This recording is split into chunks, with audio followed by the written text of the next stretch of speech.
Welcome to Integrative You Radio, hosted by Dr. Nick Carruthers and yours truly, Dr. Nicole Rivera. This is the place where you become limitless. We are covering the latest and greatest topics, of course, in a disruptive fashion around integrative medicine, mental health, and human behavior. We are also covering how those topics affect the human and family dynamics. We will be sprinkling in some truth bombs for our healthpreneurs so they can join us in our mission to evolve healthcare. If you are health curious and growth focused, you are in the right place. But buckle up, because this is real, this is raw, and this is disruptive. This is Integrative You Radio. Welcome back to another episode of Integrative You Radio. Dr. Nicole here. So we're talking about a topic that has been heavy on my mind.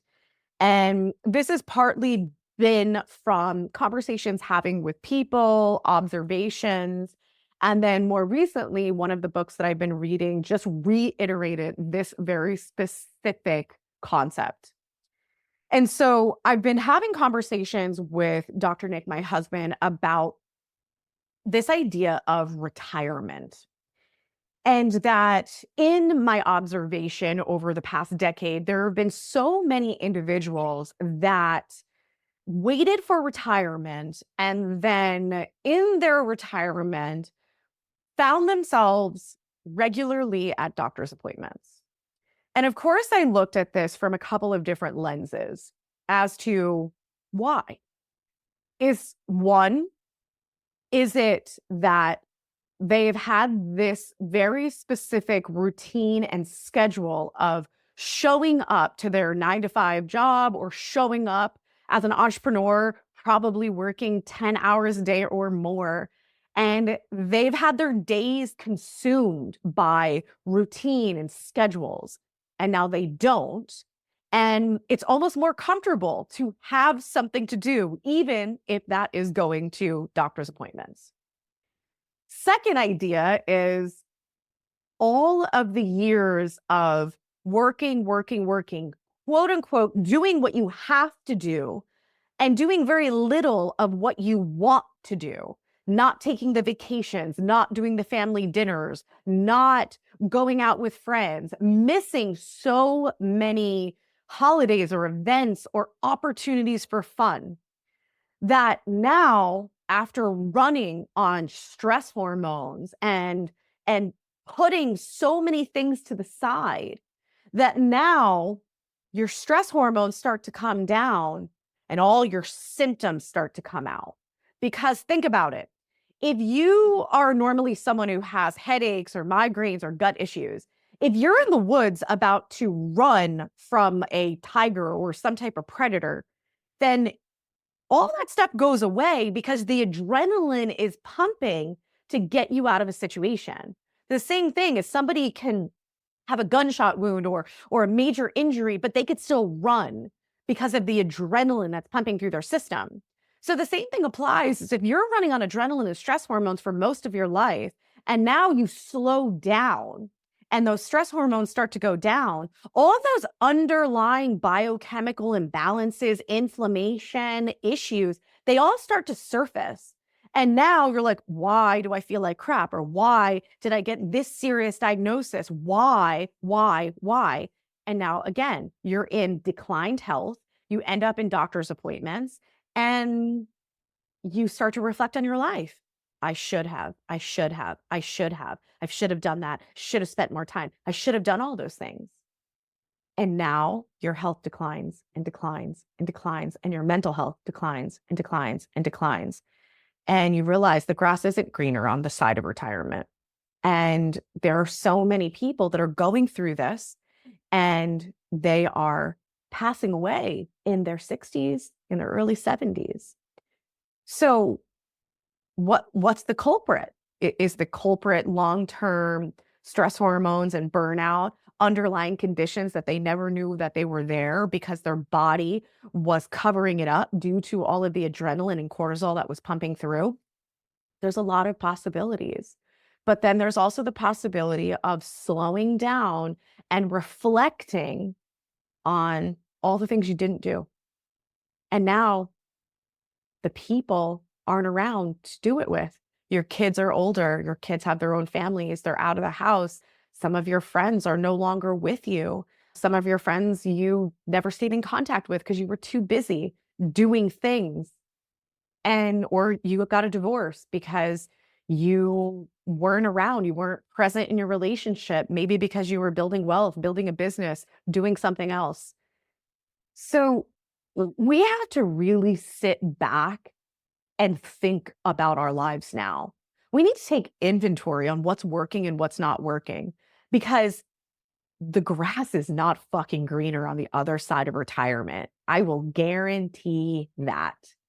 If you are a person that is just in this mindset of, I need to, I have to, and that's the majority of your life, you're not even going to know what to do with yourself when you finally, quote unquote, retire.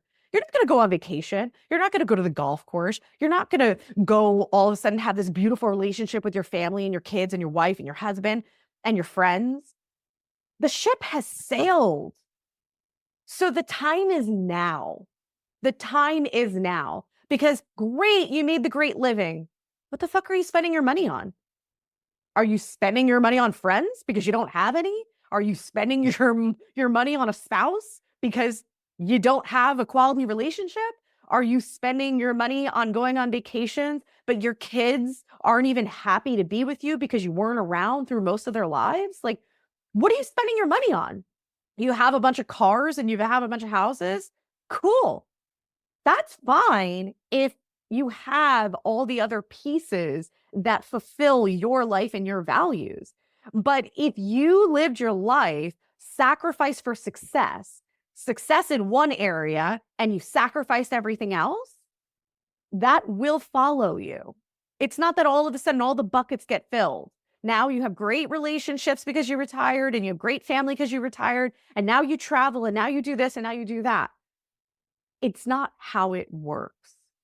It's living your life the way you choose to now.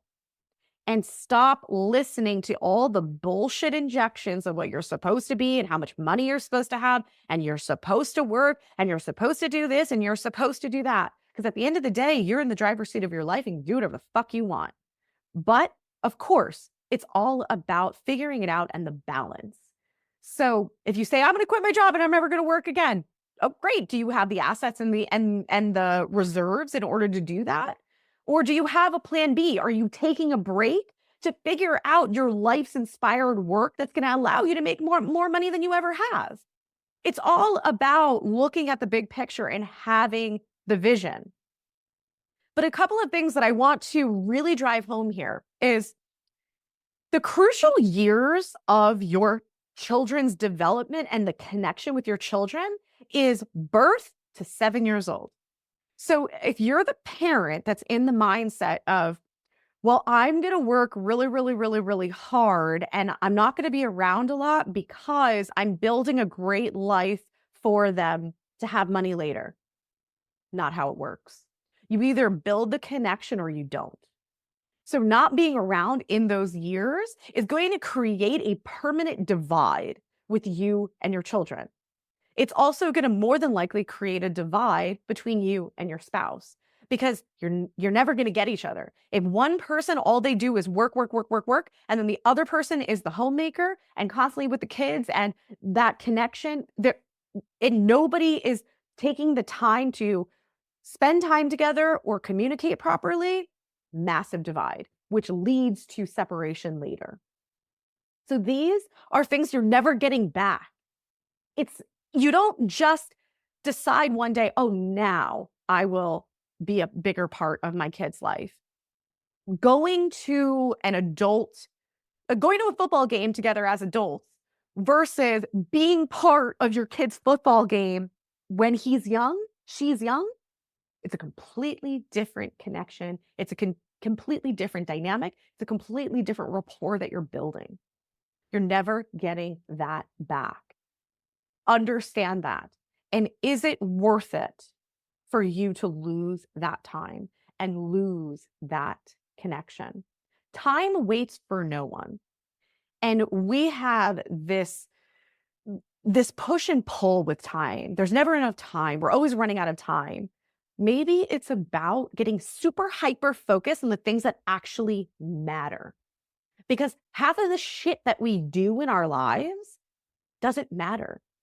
I take people through a values determination for their families, and we start to get really clear on what are the top values for their family. And we realize a lot of times that it's about connection, being present with each other, travel. And then we take inventory on what they do on a week to week, month to month basis. And there are countless amounts of hours in a week going to sports games and this and that. And they're like, yeah, well, my kid, they always say that they're really tired and it's a lot, but they really like seeing their friends and this and that. I'm like, you understand that if you want to hone in on your values, then it might be decreasing a significant amount of hours that are spent on these things that are actually not aligned with your values. And if you have that time back, then maybe you can have more of that present connection, which could be sitting around the dinner table and opening a conversational dialogue. This could be going out to a lake and having fun with each other and doing things that are allowing for family quality time. So this is a matter of having hyper clear understanding of why did you create a family in the first place? Why did you create a family? What was the vision? And how close or far are you from that vision in this current moment? And the same thing really goes for your career. How close or how far are you from the vision of what you thought your career would look like? Owning a business, working in a business, your financial freedom. Because if you're working your fucking ass off and you still have no level of financial freedom, it's time to take that as feedback of, I got to do something different.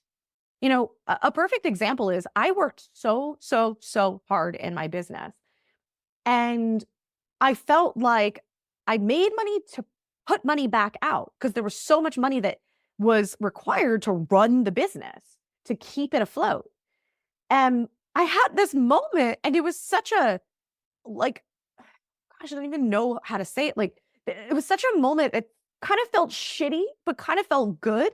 Was, gosh, if I worked a fraction of these hours and I just learned how to take the money that I have and invest it to make more money, then like I probably would be better off in a couple of years.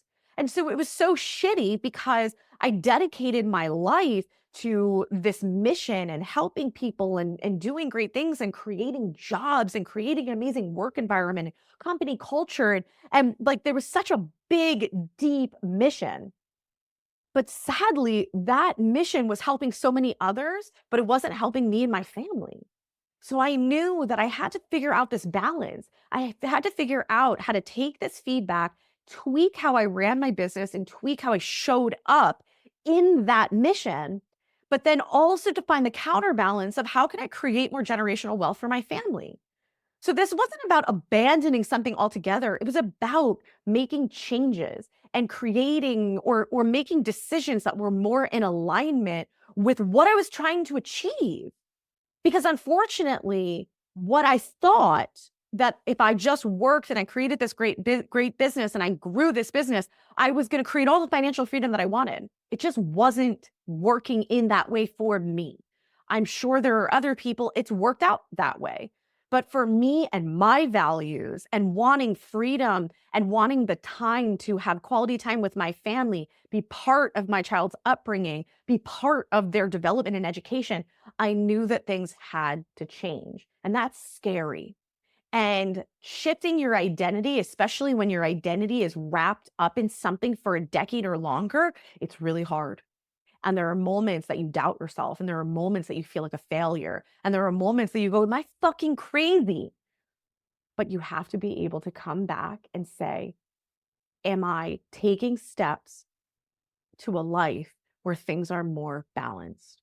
Am I taking steps towards a life that I can be present in my relationships. I can be present in my family. I can have a career that I actually enjoy that's not energy and soul sucking. And am I also making strides to create the financial stability or independence that I want for my life?